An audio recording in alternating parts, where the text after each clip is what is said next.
7,000 పైన ఉన్న విద్యార్థుల్ని ప్రతి ఒక్కరిని వారు చదువుకుంటున్న కోర్సెస్ లో వాళ్ళకి థియరిటికల్ తో పాటు ప్రాక్టికల్ నాలెడ్జ్ తో పాటు వాళ్ళకి అన్ని విధాలుగా కూడా సహకరించే విధంగా ఇక్కడ ఫ్యాకల్టీ ఉండడం అన్నది వారి అదృష్టం.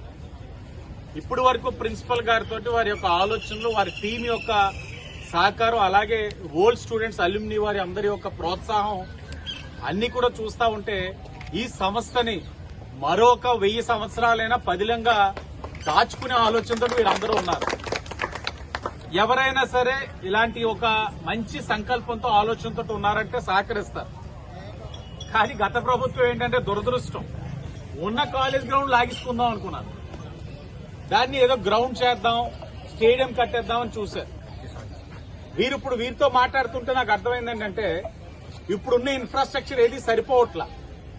సుమారు ఇప్పుడు ఒక 40 బ్లాక్స్ కడతా ఉన్నారు, 40 రూమ్లు కడతా ఉన్నారు. అది కూడా దాతల ఒక సహకారంతో, అది కూడా సరిపోవచ్చు. ఇలాంటి పరిస్థితిలో ఉన్నదాన్ని స్పోర్ట్స్ యూటిలిటీ కాకుండా ఎక్కడ ఇన్ఫ్రాస్ట్రక్చర్ కి కట్టుకోవడానికి వీళ్ళకి సహకరించాలన్న ఆలోచనతో అధికార పార్టీ వాళ్ళు వెళ్లడం మానేసి వీరి దగ్గర ఉన్న దాన్ని లాక్కొని మనం సింగారం చేద్దాం అనుకుంటే ఏం మెసేజ్ పంపించినట్లు నాకు బాగా గుర్తు. అప్పుడు మేము ప్రేరేపించిన ఉద్యమం కాదది. పిల్లలుగా వారిగా వచ్చి బయటికి మా సంస్థ మాకు కావాలి, మాకిక్కడ ఒక ఆహ్లాదకరంగా ఉండే ఒక చిన్న గ్రౌండ్ ఉంది, విద్యార్థులకి డిస్టర్బెన్స్ లేని విద్య కావాలి అని వారు మాకు చెప్పినప్పుడు వారికి అండగా నిలబడ్డాం.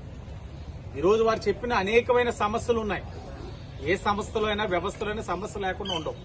ఇంటర్నల్ రోడ్స్ గాని, ఇంకా కొన్ని ఫండింగ్ విషయంలో గాని, ప్రాపర్ డిజిటలైజేషన్ చేయడంలో గాని, డ్రైనేజ్ సిస్టమ్ లో గాని, వీటన్నిటిపైన కూడా శ్రద్ధ వహించాలని చెప్పి వారు మాకు విజ్ఞప్తి చేయడం, ఆ శాఖ మంత్రిగా ఆయన గౌరవ మంత్రి గారు లోకేష్ గారి దృష్టికి కూడా అతి దగ్గరలో తీసుకువెళ్లి ఆ లోపు ఇక్కడ ఏదైతే చేయగల సమస్యను ఇక్కడ పరిష్కరించదగ్గ విషయాలు ఏదైతే ఉన్నాయో అది ఉదాహరణకి ఆ గ్రౌండ్ ఉంది.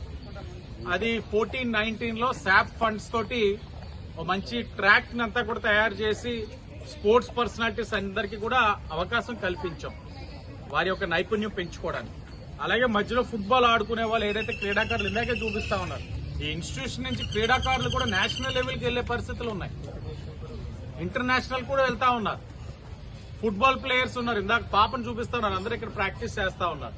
ఇప్పుడు మీడియా మీరే చూడొచ్చు ఇప్పుడు అది ఎలా ఉందన్నది. అడవి కింద తయారైంది, అడవి కింద తయారయ్యేంత వరకు కూడా వీళ్ళు ఎవరో పట్టించుకునే పరిస్థితి లేదు. ఇప్పటికే అనేక సందర్భాల్లో వచ్చి మేము గౌరవ కమిషనర్ గారిని రిక్వెస్ట్ చేసి క్లీన్ చేయిస్తా ఉన్నాం.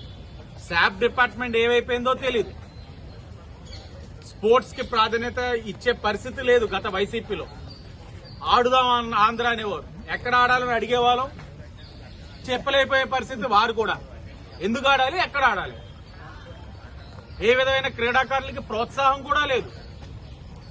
ఇప్పుడు ఇవన్నిటిని కూడా సరిచేస్తున్నాం, ఆ ట్రాక్స్ ని సరిచేయాలి. క్రీడాకారులకి ప్రాపర్ ఇన్ఫ్రాస్ట్రక్చర్ మనం ఇవ్వగలిగితేనే అతని యొక్క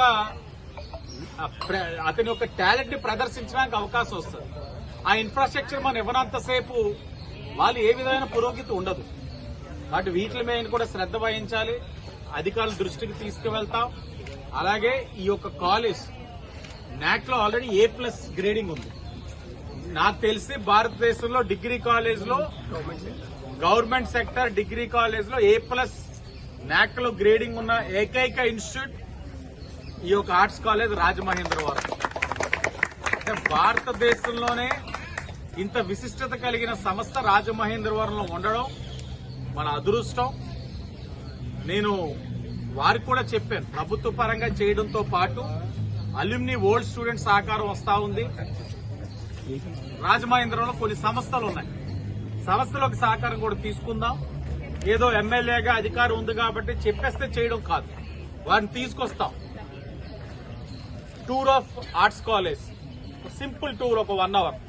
మీరు ఏం చేస్తున్నారు, ఏ విధంగా ఈ సంస్థని అభివృద్ధి చేస్తున్నారు, ఈ సంస్థలో ఎంత హెరిటేజ్ ఉంది, ఇవన్నీ చూపించి వారి యొక్క సహకారం తీసుకొని సంస్థ యొక్క దినదిన అభివృద్ధికి నగరంలో ఉన్న కొన్ని సంస్థల యొక్క సహకారం కూడా తీసుకుందాం. ఆ కార్యక్రమం కూడా దగ్గరలో చేయాలన్నది ఆలోచన తెలియజేశాం. రుడా వారి యొక్క సహకారం కూడా కావాలి. రుడా వీసీ గారు కూడా తెలియజేయడం జరిగింది. ఏదేమైనా నెగ్గిన తర్వాత అనేకమైన కార్యక్రమాలు చేసుకుంటూ వచ్చాం. ఒక్కొక్క రోజు ఒక్కొక్కటి నేర్చుకుంటా ఉన్నాను. ఇన్ని సంవత్సరాలు రాజకీయంలో ఉన్న కొన్ని తెలియని అంశాలు ఇంకా ఉన్నాయి. అవన్నీ తెలుసుకునే కార్యక్రమం చేస్తా ఉన్నాను. ఈ రోజున నాకు తెలియని ఏదైతే ఉన్నాయో తెలియచేసినందుకు సంస్థ ఫ్యాకల్టీ అలాగే సంస్థని నడిపిస్తున్న పెద్దలందరికీ కూడా ధన్యవాదాలు